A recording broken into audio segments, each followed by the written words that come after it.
ng isa pang arts activity at ang title po nun ay paano gumawa or how to make paper beads. So, ang materials po natin sa how to make paper beads ay barbecue stick, pencil, ruler, and gunting sa pagsusukat po, old magazine, glue, and tali po kung saan natin ilalagay ang ating paper beads na gagawin natin necklace or bracelet.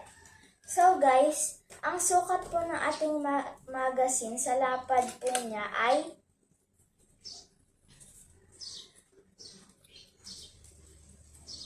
2 cm at ang haba naman po ay 20 cm.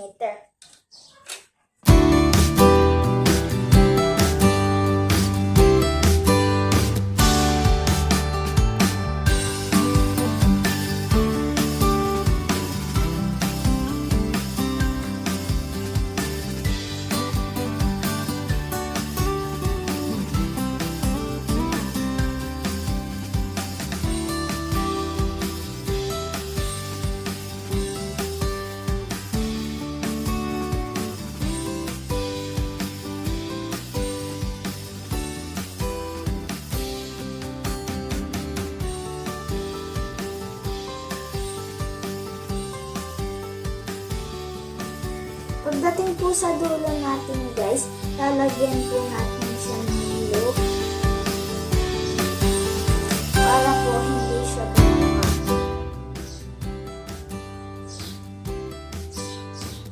Tapos, tatanggalin po natin siya. Ganyan po yung magiging itsura ng ating paper beads na gagawin. Ito po guys yung magiging itsura ng ating paper beads na gagawin. So gagawa po tayo para mamaya at pwede na po natin siya gawing bracelet or necklace.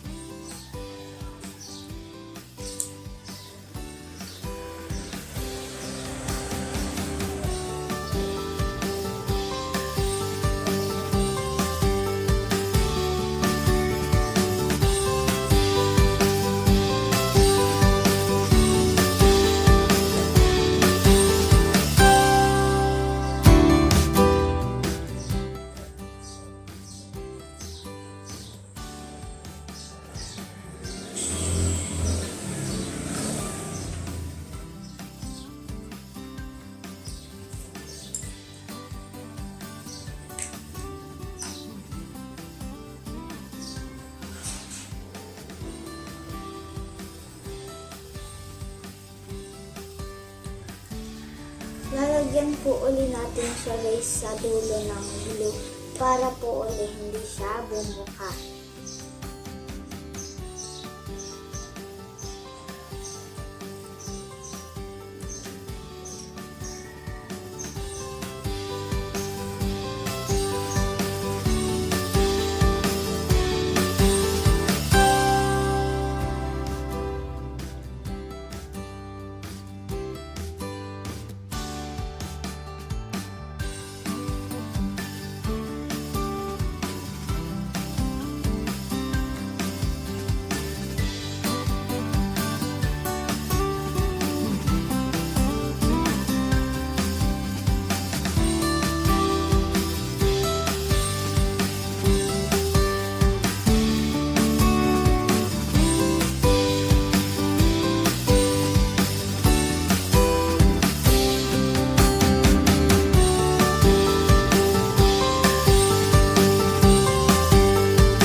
guys, tapos na po natin gawin itong ating paper beads. Next naman po ay gagawin naman po natin siyang necklace. So yung mga paper beads po ay ipapasok-pasok po natin siya dito isa-isa.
Tapos na po tayo magawa ng necklace at bracelet. Ilalak po muna natin itong necklace natin para hindi po siya.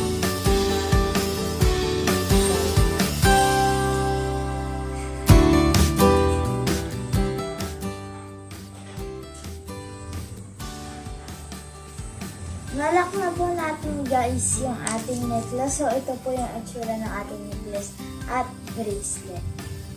Ayan po sila. So, ito na po yung ginawa kong bracelet at necklace. So, I hope you guys enjoyed this video. Don't forget to give a like and subscribe. I love you guys. Thank you. So, guys, ito na po yung bracelet at necklace. Ginawa ko rin po si Lesha ng isa para same po kami. So, ito po yung itsura niya pag suot na po namin. Ito po yung bracelet.